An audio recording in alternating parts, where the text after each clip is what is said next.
Yesterday I watched Black Swan, a 2010 film, for the very first time. I found it extremely captivating, especially the second half, but I couldn't help but notice a few glaring similarities it had to another movie I watched, Perfect Blue, a film that came out 13 years prior in 1997. And also a film I've already done a video on. I'll put it in the top right. Before I continue, I want it to be said that both of these films are very complex and great in their own ways, and that there's multiple ways to interpret both of them. If I get anything wrong or I misinterpret any aspect of either of the movies, please just forgive me.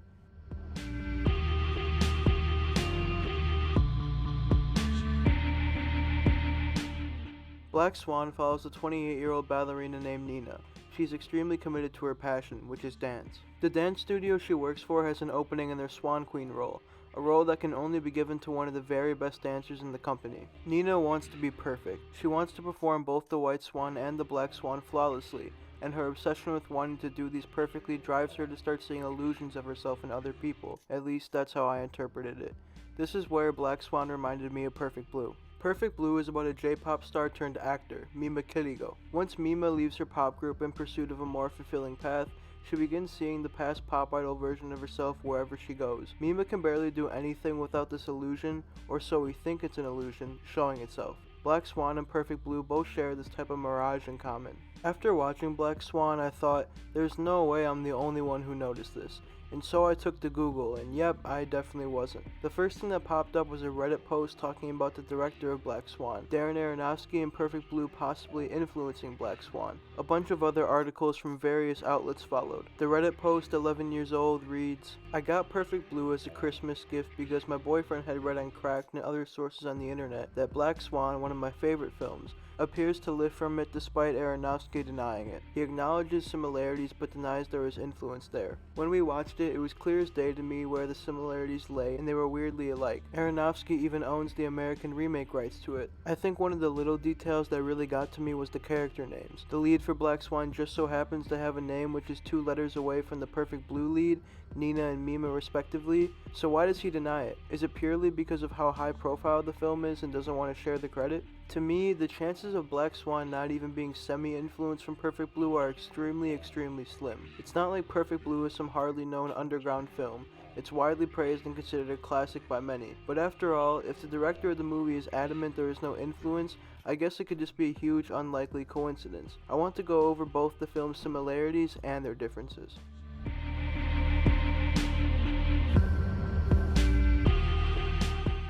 First off, the most glaring and obvious similarity is how both Mima and Nina see illusions of themselves throughout both respective movies. We touched on this already. How about both protagonists are female? Both partake in their own respective performance arts, and both eventually descend into psychosis. Like mentioned in the Reddit post, Mima and Nina are super similar names for main characters. It's little but odd resemblances like these between the films that make influence from Perfect Blue so hard to deny. While doing my research for this video, I came across a good article on this topic from Metaflix, so I'll be borrowing some solid points from that article and just want to give credit. The article brought up how both protagonists suffer from internal conflicts that end up bleeding into their work lives. Both of the characters also uphold this innocent image that's been placed onto them by outside pressures. In their endings, both characters fight with versions of themselves. Nina seemingly gets in a fight with one of her co-dancers in her backup for the Swan Queen role, Lily. While fighting Lily, Nina stabs her with a piece of broken glass, and she starts to see her own face in place of Lily's. It's revealed that the entire time it was all in Nina's head, and she actually stabbed herself with the piece of glass instead. In the ending scene of Perfect Blue, Mima finally battles it out with the pop idol version of herself that's been constantly bothering and taunting her. Nina and Mima both are awfully similar to one another, maybe even too similar. I'm saying that lightheartedly, and I'm definitely not saying Aronofsky is lying about not taking influence from Perfect Blue, but you have to admit, the resemblances are stark.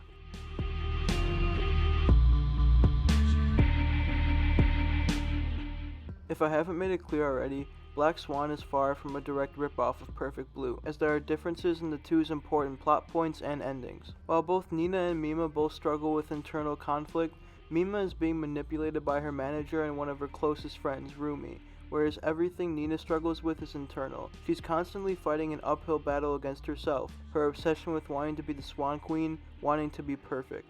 Although both characters endure a great level of mental and even physical stress, The reasons are different. Like I said, Nina wants to perfect the white swan and the black swan routines, and she puts herself under extreme psychological and bodily pressure doing so. Mima, on the other hand, is dealing with a stalker and a friend acting maliciously behind her back. While both characters' struggles come from both internal and external factors, Nina is more so affected by her internal conflicts, while Mima more so struggles with the external conflicts. As far as the endings go, the outcomes are perhaps the biggest difference between the films. Nina ends up killing herself via a stab wound, but also via a persistent drive to become perfect. Mima, though, after fighting the pop star copy of herself, wins, and it's revealed that the entire time it was Rumi who was terrorizing Mima. Essentially, Nina loses and Mima wins.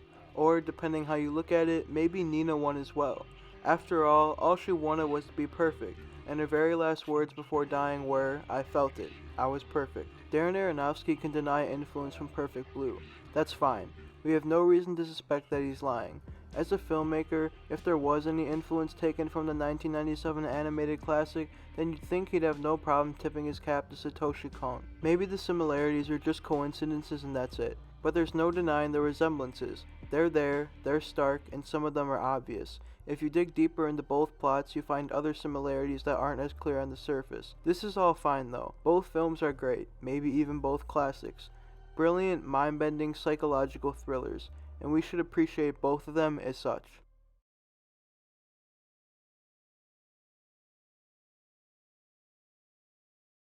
If you made it this far, then like always, thank you so much for sticking around and watching. This is probably one of the my favorite videos I've ever made, so a like, comment, share would all be appreciated. Subscribe, don't forget to do that. If you're new here, I cover music on my channel too, so if you like content about movies, music, maybe a little bit of TV in there, then I suggest you stick around. And yeah, until next time, I'll see you soon. All of my own, doing shit solo. You can't come my way.